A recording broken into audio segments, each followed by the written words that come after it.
12 ربیع الاول کو ہم سب پورا پاکستان عید میلاد النبی مناتا ہے. اگر آپ مجھ سے پوچھیں، بچوں سے پوچھیں، ہم مسلمانوں سے پوچھیں تو 12 ربیع الاول ہے رسول خدا کی وفات، ولادت. اگر ہم سے پوچھیں وفات کی کیا تاریخ ہے تو سب مسلمان کہتے ہیں کہ 12 ربیع الاول. میں نے تو یہی پڑھا ہے اور مجھے یہی بتایا گیا. ہو سکتا ہے آپ نے کچھ اور پڑھا ہو. میں آپ کے علم کے مطابق تو بات نہیں کر سکتا، جو میرا قلیل علم ہے اس کے مطابق تو پورے پاکستان میں چھٹی ہوتی ہے. رسول خدا اسی دن ولادت ہوئی، اسی دن وفات ہوئی یا شہادت ہوئی. امت کو حق کس نے دیا ہے اس بات کا کہ ایک ہی دن دردناک ترین واقعہ ہوا اور خوشحال ترین واقعہ ہوا، مسرت بخش ترین واقعہ ہوا، تو امت اس میں سے خوشی کے پہلو کو لے لے؟ سوال ہے میرا یہ. نہیں، یہ تو کہاں سے کامن سینس. اگر رسول کی ولادت عظیم الشان ترین کرامت الہی ہے، اگر قرآن فرما رہا ہے لقد من اللہ علی المؤمنین اذ بعث فیہم رسولا من انفسہم، خدا نے مومنین کو ایک تحفہ دیا رسول کی صورت میں کہ جو دعائے ابراہیم تھی، دعائے ابراہیم کی تجلی رسول خدا کی ذات میں نمودار ہوئی کہ جو حکمت کی تعلیم دے گا، قرآن کی تلاوت سکھائے گا، قرآن کی حکمتیں سکھائے گا، تم کو پاک کرے گا. ایسا رسول خداوند تبارک و تعالیٰ فرما رہا ہے. تو جب ایسا رسول جو تحفہ الہی ہے آپ سے چھین لیا جائے تو آپ کو بیٹھ کے غم منانا چاہیے یا خوشی منانی چاہیے؟ یہ تو ہمیں اختیار دیا ہے. کوئی روایت ہے آپ کے پاس رسول خدا کی جانب سے کہ میں مروں گا بھی اسی دن جس دن پیدا ہوا تھا، اور اے امت مسلمہ تم کو اختیار ہے چاہے خوشی مناؤ چاہے غم؟ کوئی روایت ہے؟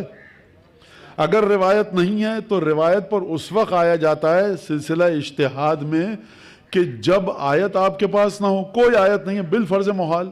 میں اجتہاد کا پروسیس نہیں بتا رہا، بڑا آسان کر کے بچوں کو یہ مطلب سمجھانا چاہ رہا ہوں.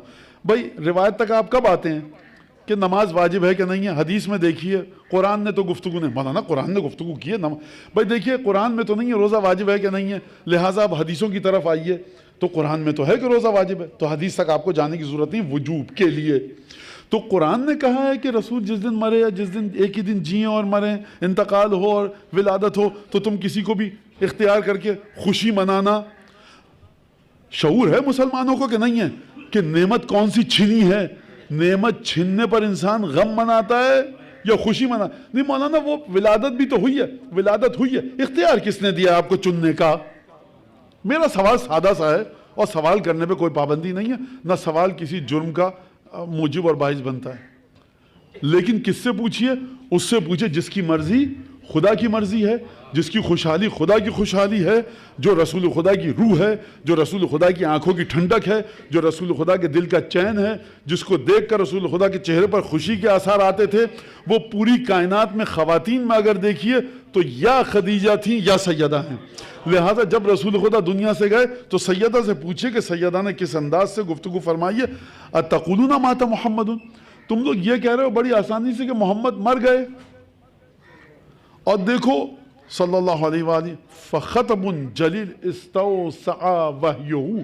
خدا کی قسم یہ جو تم کہہ رہے ہو، یہ خدا کی قسم میں نے کہی ہے، یہ بات خطبے میں نہیں ہے لیکن بعض جگہ میں نے پڑھا. یہاں پر جو نقل میں پیش کر رہا ہوں اس میں نہیں ہے، میری طرف سے خطب. یہ بات یقین کرو بڑی عظیم بات ہے، بڑی گھمبیر خطرناک ترین بات ہے. یہ معمولی بات نہیں ہے جو تم لوگ اتنی آسانی سے کہہ رہے ہو کہ محمد مر گئے. استوسع وحیہ، اس چیز کی بلا نے، مصیبت نے ہر چیز کو اپنے گھیرے میں لے رکھا ہے. رسول خدا کی ایک اکیلی تنہا بیٹی جو مرحلہ علم لدنی پر ہے، جس کی زبان سے سوائے خدا کے حکم کے اگر رسول خدا وما ینطق عن الہویٰ کی منزل پر ہیں، یہ بی بی ہو بہو رتی برابر کمی بیشی کے اسی منزل پر ہے. یہ قرآن و ارشاد فرما رہا ہے. آیا مباہلہ آیا تطہیر جا کر پڑھ لیجئے.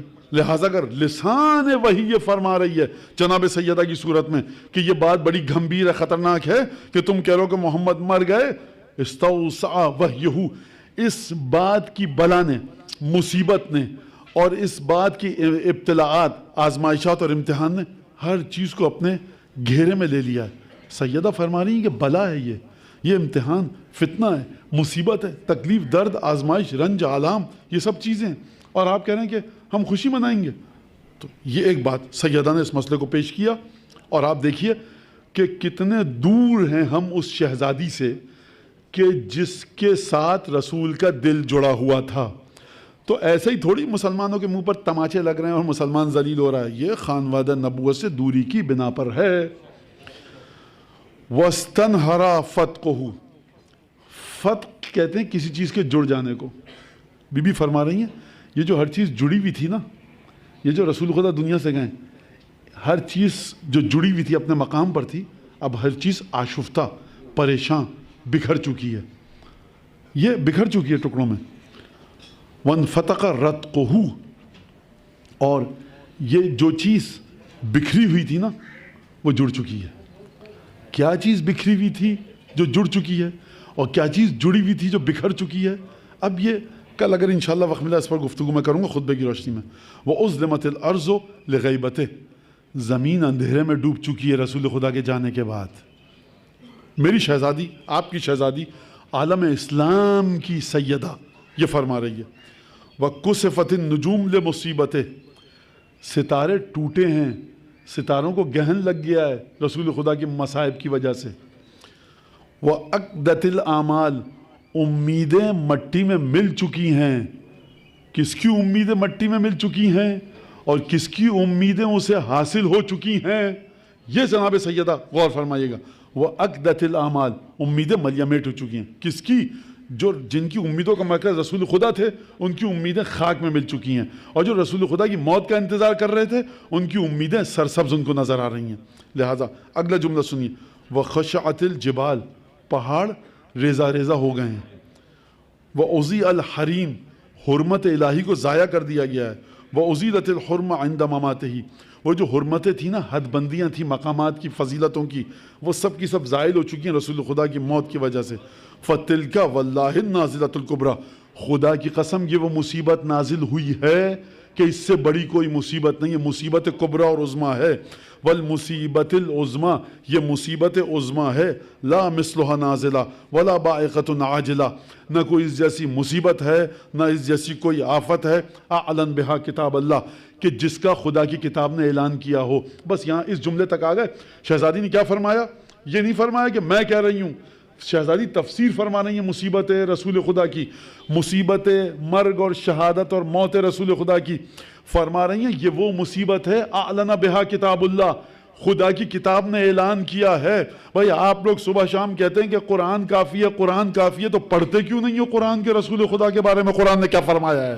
یعنی نہ تمہارے لیے قرآن کافی ہے نہ رسول خدا کافی ہیں. کیوں کافی نہیں ہے؟ اس لیے کہ تم کو رسول خدا کے راستے پر چلنا ہی نہیں ہے. نعرہ لگانا اور ہے، الفاظ کے ذریعے بیان بازی اور ہے، رسول خدا کی سنت کو سمجھنا اور ہے.